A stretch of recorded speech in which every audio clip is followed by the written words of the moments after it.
Creating a video game is a monumental undertaking, with some studios ranging into hundreds of staff members. Then there are the more independent teams that's made up of just a handful of individuals, or in some cases even just a single person taking on all the design duties. Now, I feel it's worth saying that in some cases you may find a creator receiving assets or help with sound design or voices. Personally, I still view it as a one-person effort, as the vast majority of development fell on that single person. So a helping hand doesn't quite make it a team effort, but not everyone agrees on this, so I understand if you don't. With that said, I am Jenko, and this is my list of 5 great games developed by one person.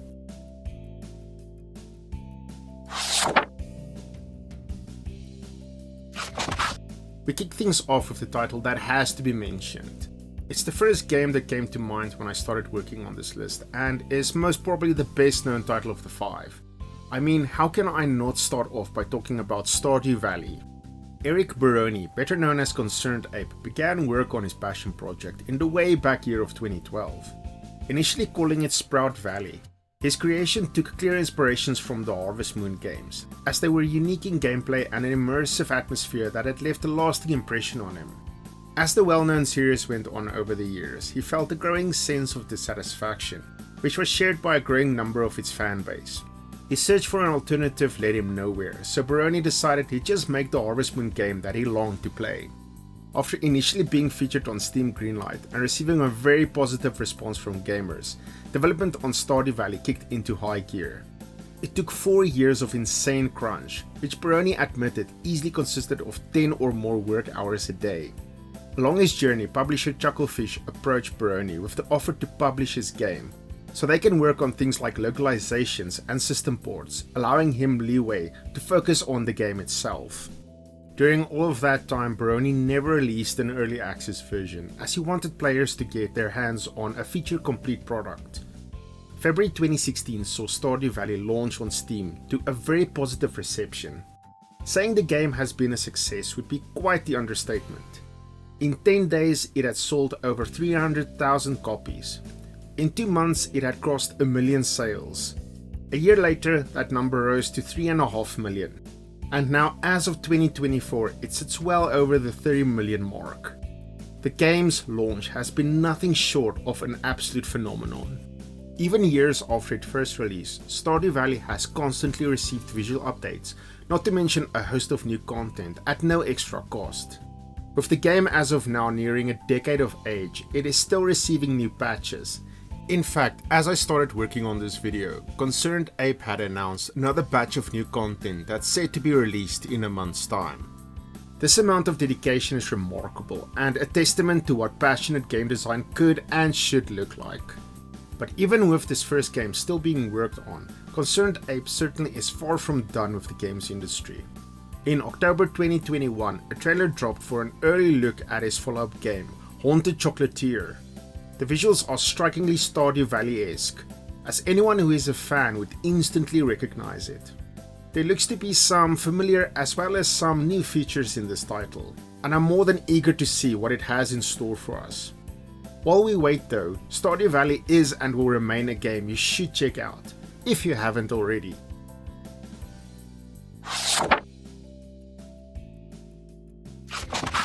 When looking to other games for inspiration, it's often worth aiming high. So if you're going to make an RTS title, you cannot go wrong following in the footsteps of a legend like StarCraft.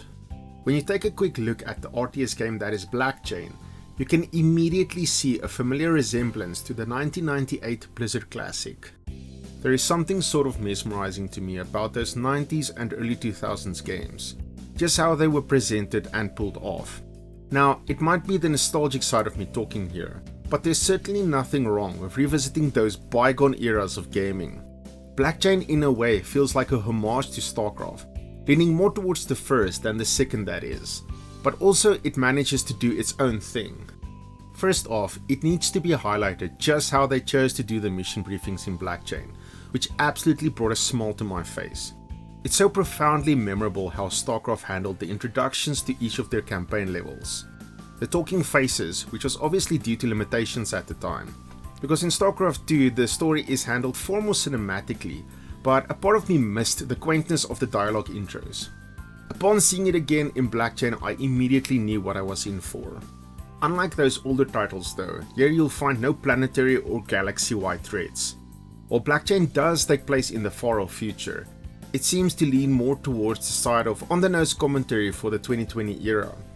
The game involves corporate warfare as different companies vie for dominance across the solar system and cheekily incorporates some crypto influences in there. This means you'll be in for a whole lot of Terran versus Terran action, so if that sounds right up your alley, then you're definitely in for a treat. There is no true difference between the companies that are at war though, and that makes for a whole lot of samey units fighting one another. Even so, you'll find a decent variety of soldiers, mechs, tanks and aircraft to fling at your foes, and I did find the combat to be quite satisfying. I would honestly love to see developer Borington return to this universe. This seems unlikely though. Their previous title is an interesting looking ARPG set in a world of pirates called Rum and Gun. And then there is Delilah, set to be released next after BlackChain, which is a surprisingly pleasant throwback to old school shooters for all of the Doom fans out there. Both of these games do look fun to play though, and it's great to see the developer explore a variety of genres. That means though that we most likely won't be seeing any Zerg and Protoss adjacent factions enter a galactic battlefield of corporate takedowns. But as a standalone, BlackChain is certainly worth a look at its budgeted price, and be sure to take a closer look at Borington's other titles.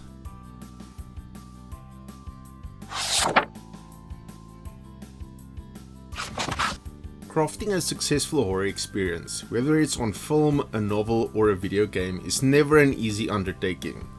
A lot like it is with comedy, landing a scare is very subjective, which makes it impossible to affect everyone the same. So for one person to create a scary game is a challenge, but I found Horror Tales The Wine to be frighteningly good time. Choosing a setting in any game plays a huge part in the atmosphere and vibe that the creators want to set. It captures the soul of the game, and that is a prime aspect of any horror game. From the mood created in the decrepit confines of the Dead Space's Ishimura to the forlorn landscape of the forest in Darkwood, just imagine these two games switch environments. Fighting necromorphs in a forest would definitely make for a very different game. So jumping into what Carlos Coronado had done for his outing in The Wine makes for something to consider. You step into the bleak landscape of a Mediterranean island city that had some while ago been overcome by a devastating plague. The empty buildings are all left eerily calm as the environment you explore is steeped in the foreboding feeling that something is very wrong. You can't help but feel that you really shouldn't be there. Things slowly ramp up and you'll come face to face with not only the horrors of post-apocalyptic proportions, but things also take on a more surreal turn. The vibe is intense as you're left with this constant unease, even in the quieter moments. When the supernatural aspects start creeping in, it'll leave the hair at the back of your neck standing up. I honestly don't want to get too deep into this story, as it is best left to be experienced yourself. No game is perfect though.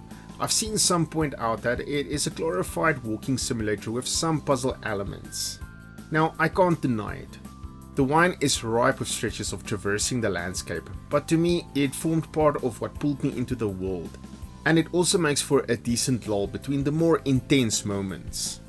Coronado has slated mid-2024 as the release date for his follow-up in the Horror Tales series. Titled The Beggar, it looks to be quite intense and will also expand further on some of the physics-based gameplay that was part of The Wine. On top of that, there is a third Horror Tales game in the works as well, which should be set in space and is set to lean closer to a horror Half-Life experience. Hearing this, you can clearly tell that Coronado wears his inspirations on his sleeve, and I'm eager to see where he takes things from here. The future of Horror Tales seems chillingly bright, so do have a look at what The Wine has on offer, and be sure to check out some of the earlier horror games Carlos Coronado had also worked on.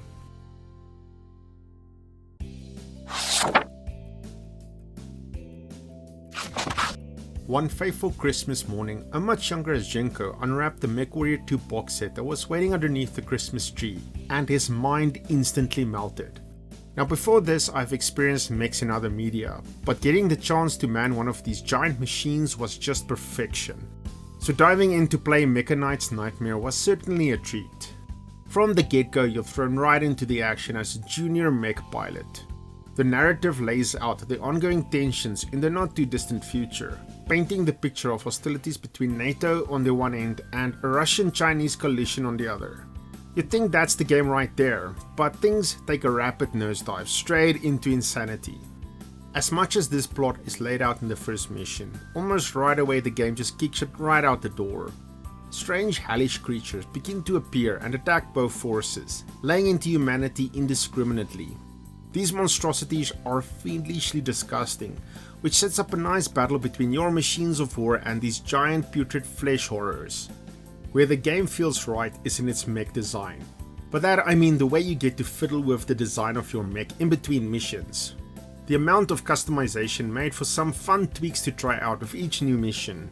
I particularly enjoyed frying the hordes of beasts with my right arm as a flamethrower while still machine gunning them at range with my left. Gameplay feels smooth and responsive, while handling your machine fortunately did not come off as a bulky chore. Mecha Knights features some interesting voice acting, and this is a part of the game that's sure to be hit or miss for a lot of players. To me, it did come off a little bit hokey, but in all the right ways.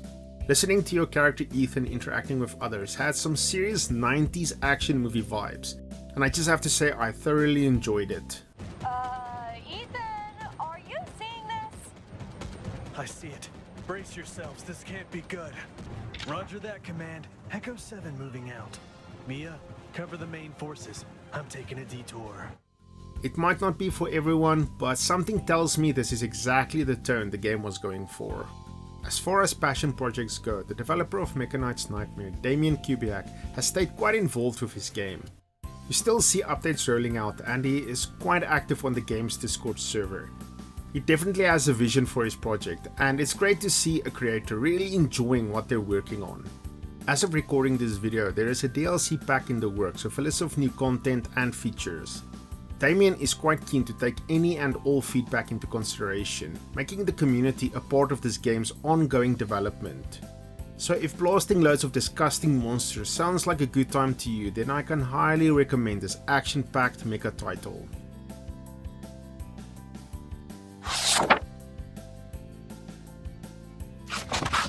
I can imagine dedicating around a decade of your life to a single project might sound like a huge prospect, especially if it's all by your lonesome. This speaks highly of how intimate and personal a designer's work can be, and a large factor why a game like Iconoclasts is so highly rated. The basis of what would become Iconoclasts goes back all the way to 2007. Way back then, Swedish creator Joachim Sandberg, also known as Cognac, was kicking ideas around for a project he called Ivory Springs. The concept at the time was a comedic game with some darker tones sprinkled throughout. By 2010, development started in earnest, and Iconoclasts as we know it today began to take shape.